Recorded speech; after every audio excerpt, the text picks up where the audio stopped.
sintomas dos nossos pacientes nos dizem, nós, da psicologia clínica, como é que a gente pode lidar com eles sem se sobrecarregar, primeiramente, né, e ajudando, de fato, a que esse paciente se desenvolva. Então, vamos interpretar, né, vamos entender o que a gente pode decifrar desses sintomas. Quando a gente fala de sintoma e psiquiatria, uma das coisas mais focais do tratamento do psiquiatra é justamente as questões neuroquímicas. Então, para a psiquiatria, né, esse sintoma é uma manifestação de questões disfuncionais ali, ou desequilíbrios neuroquímicos, né? Por isso que o tratamento é à base de medicação. Então, o foco central, né, nosológico, digamos assim, é esse desequilíbrio neuroquímico, né? O quanto essas questões emocionais afetam a sua química cerebral. Então, por isso que o tratamento é medicamentoso. E muitas vezes, esse sintoma é visto, né, como algo que necessita ser simplesmente abafado ali, né? Essa é a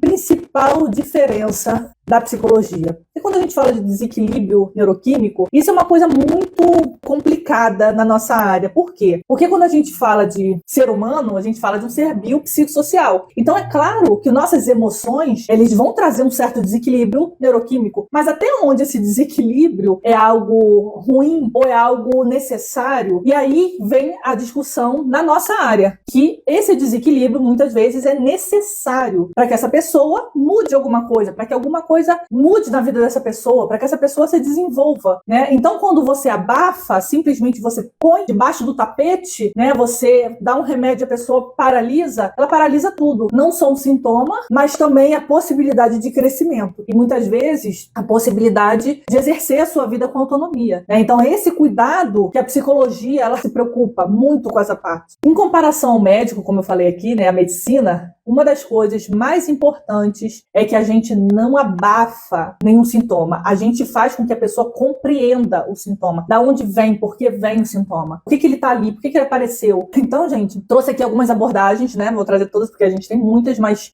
trouxe as principais aqui para que a gente possa entender como é que elas analisam, como é que elas entendem. E isso pode ser usado, né, para vocês que já são alunos do curso, que usam o nosso método, tanto no primeiro nível de atendimento, quanto no segundo nível de atendimento. Quem participou do nosso workshop gratuito aprendeu sobre o nosso método. Esse olhar sobre os sintomas, a gente vai aprofundar no segundo nível de atendimento, na psicoterapia, na nossa abordagem, mas quando a gente vai fazer uma avaliação com o objetivo de direcionar a demanda lá no primeiro nível, a gente também vai ver como é que funciona de acordo com a abordagem que a gente escolher ali, né, para analisar. O mais legal é que, como psicólogo clínico, a gente pode pensar não só dentro da nossa abordagem, mas a gente pode também pensar em outras abordagens a nível de estudo, de reflexão, para a gente se prestar outros serviços, né, às vezes, que podem facilitar um pouco mais. Por exemplo, às vezes, numa psicoeducação, numa orientação psicológica, é difícil a gente utilizar, às vezes, de uma abordagem mais abstrata, mais complexa, com um pai, uma mãe, de repente, uma abordagem mais comportamental. É mais fácil da gente explicar o que está acontecendo com o paciente, para os nossos familiares, né? Por isso que é legal a gente aprender várias abordagens diferentes, né? Por isso que os alunos lá do curso têm acesso a várias abordagens, como é que funciona na prática, né? Para que ele possa ter um arcabouço que facilita a orientação psicológica, que facilita, né, todos esses serviços que a gente presta, né? A cognitivo-comportamental, ela é muito boa para explicar sobre essa questão sintomática. Inclusive, quando a gente vai fazer o processo de psicoterapia dentro dela, a gente tem que explicar como é que funciona esse modelo, onde o sintoma fica ali, né? O que é o sintoma? Porque para terapia cognitivo-comportamental, a gente pode dizer que o sintoma aparece ali como comportamento ou sentimentos que trazem dificuldade da pessoa lidar com as coisas. Mas, na verdade, esse sintoma, ele é fruto de um pensamento, fruto de pensamentos que estão disfuncionais. Isso para terapia cognitivo-comportamental. Então, toda vez que uma pessoa aparece com um sintoma, seja ele de mania, de apatia, de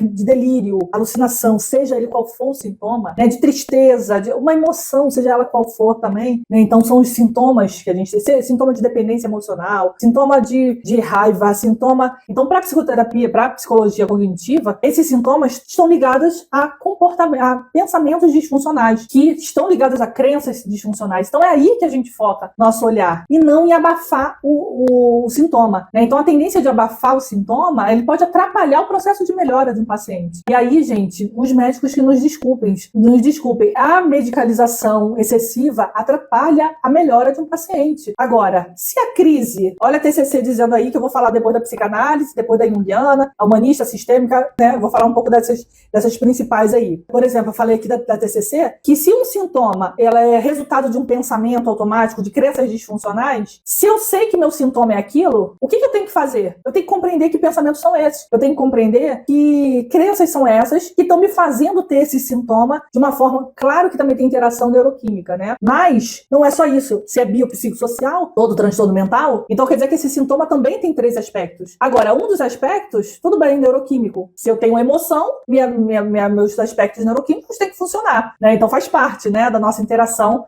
somática, né? Agora, como é que faz para que eu lide com isso? Tomar remédio? Então tá, eu tomo remédio e não aprendo nada sobre meus pensamentos, não aprendo nada sobre minhas crenças que eu tenho a possibilidade de reestruturar, de ressignificar, para que eu possa não precisar mais dessa crise. E aí a psicanálise fala uma coisa muito interessante, que a psicanálise fala que nossas crises, elas têm uma função, nossos sintomas, né, no caso, nossos sintomas têm uma função psíquica, tem um ganho primário, que a gente fala sempre do ganho secundário, tem um ganho primário também. Né? O que significa isso? Nossos sintomas para a psicanálise é uma expressão lá simbólica lá do nosso inconsciente, dos nossos conflitos, dos nossos traumas, dos nossos desejos que estão lá no inconsciente. Mas, de alguma forma, eles não estão podendo sair de forma clara, de forma real, né? Então, ele tem que sair simbolicamente. Então, ele vai sair simbolicamente através dos nossos sintomas. Agora, por que eles estão saindo? Porque uma coisa que a psicanálise fala, que o objetivo dos conteúdos inconscientes, dos desejos, é de se realizar. Esse é o objetivo. Tudo na vida tem um objetivo. Tem um pra quê. E o objetivo de um desejo é se realizar. Agora, se de alguma forma ele encontra uma barreira, né, dos nossos mecanismos de defesa, que são colocados ali a partir do nosso ego, é uma defesa. Eu não posso mostrar isso que está ali. Porque para a psicanálise nós temos uma essência sádica, uma essência ruim. Então, se eu tenho desejos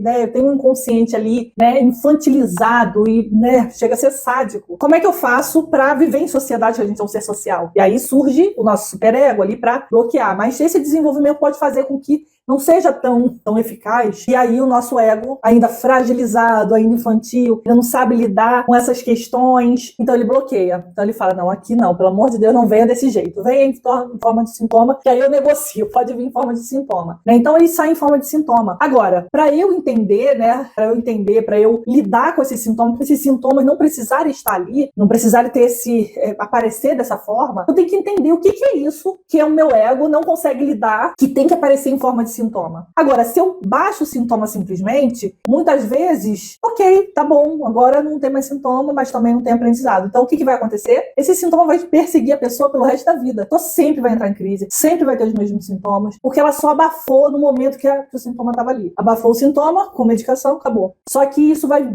vir de novo. Ela não vai saber, e na verdade, eu acho que pode piorar. Para a junguiana, né, também são manifestações do nosso inconsciente, né, e só que eles têm a necessidade também de expressão, né? Aí ele se combina aí com Freud, né? Sim, tem necessidade de expressões. Precisam ser expressos para que a gente entenda aí não só os desejos, os traumas, mas para a gente também, através de interpretação de sonhos, de imaginação ativa, né? São as técnicas da junguiana, que a gente possa equilibrar tanto as questões inconscientes com as questões arquetípicas, simbólicas, sombras, né? Porque a gente possa equilibrar e viver, né, expressivamente com essas questões inconscientes, né? Não só uma forma de vivenciar, né, diferente, né? Uma através de associação livre, outra através de expressão, usa muita arte, né? Então expressa todos os processos expressivos, né, para que a gente possa expressar, né, da forma que possa ser expresso, né? Uma forma que seja conveniente para que a gente acredita que seja bom para a gente em sociedade.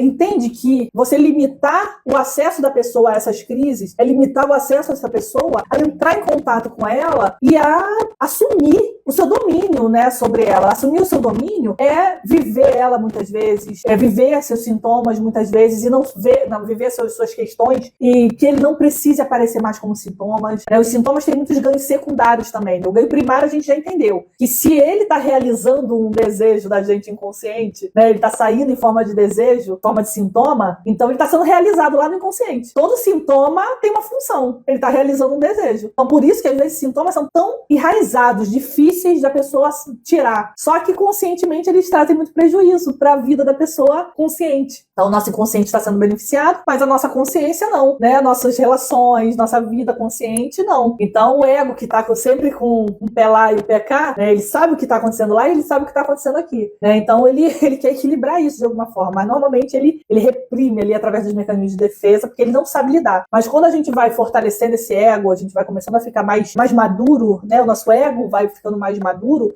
a gente começa a assumir alguns desejos, a gente começa a não se importar tanto com o que as pessoas estão dizendo, a gente começa a ser um pouco mais autoconsciente e autorresponsivo mesmo com relação aos nossos desejos, né? Claro que tem alguns que de repente realmente não podem sair, mas eles podem ser ressignificados, podem ser sublimados, né? A arte tem muito disso, né? A arte, ela sublima muito. Muitos artistas aí que têm desejos aí de repente sádicos, tem questões aí, né, problemáticas, sublimam tudo na arte, né? Na escrita, na música, na pintura, na escultura, ou seja, na arte. A arte, ela é muito poderosa para isso, né? Por isso que a Jungiana, inclusive, trabalha tanto com arte-terapia, né? Para expressão. Mas a gente também usa a arte para projeção, né? Por isso que a arte-terapia pode ser usada em diversos contextos de abordagens, né? Eu trouxe aqui também a humanista, né, que eu ia falar aqui, né? A definição de um sintoma, né, a gente pode falar aqui, ó, sinais da necessidade de faltas não atendidas, de não autenticidade, ou seja, vivendo aquilo que não faz sentido para ela, né? Então, se sintoma é isso, e esses sintomas estão aparecendo num contexto específico, por isso que eles têm que estar ali para que essa pessoa entre em contato com ele, né? Agora, é claro que a gente vai ver também, o humanista fala muito disso, dessa hierarquia das necessidades, né? De você entender qual a necessidade clínica daquela pessoa naquele momento. A psicologia clínica, ela vai atender o paciente em todas essas necessidades, desde a primária necessidade, né, até as necessidades mais complexas, né? Então, por isso que a psicologia, ela é muito completa, inclusive no tratamento da pessoa. Quando a gente fala de psicoterapia, a pessoa já está numa escala de necessidade, já, né? Porque ela tem que entrar sabendo que está na psicoterapia. Ela tem que entrar sabendo que necessita daquilo, né? Então, querendo aquilo, se autorresponsabilizando pelo processo dela. Então, por isso que está no nível de necessidade mais alta, né? Quando eu tô, para quem não está, né, ambientado nessa linguagem, a gente está falando por exemplo, da teoria de Maslow, que é um humanista, né? Ele fala sobre as necessidades hierárquicas. Então, na base da pirâmide ali, né? Tem uma pirâmide. Na base da pirâmide são as necessidades mais orgânicas, digamos assim, né? Mas por isso que muitas vezes uma crise grave é medicada, porque a pessoa não está conseguindo, está se colocando em risco, está colocando a outra pessoa em risco, a vida dela. Então aí a medicação, ela é emergencial, né? Para tirar essa pessoa desse risco de vida. Agora, e depois? O que faz? Ela não pode ficar para sempre tomando aquela medicação e paralisada na vida. Ela vai ter que lidar com isso. Esse é o problema, muitas vezes, que a sociedade não quer lidar com isso. As pessoas não querem lidar, elas querem um remédio e se vitimizar pelo resto da vida e ficar ali paralisado, né, naquilo. Agora, é claro que a gente, como psicólogo, não vai fazer com que a pessoa se autorresponsabilize de uma hora para outra. Ela tem que passar por etapas. Ela não está ainda. É uma etapa de desenvolvimento psíquico que ela está tendo ali. Às vezes ela está extremamente imatura, está uma criança ainda emocionalmente. Então, o psicólogo, ele vai ajudar também nesse processo de entrar aí numa visão humanista, entrar num processo de autorresponsabilidade. Isso gera tempo, né?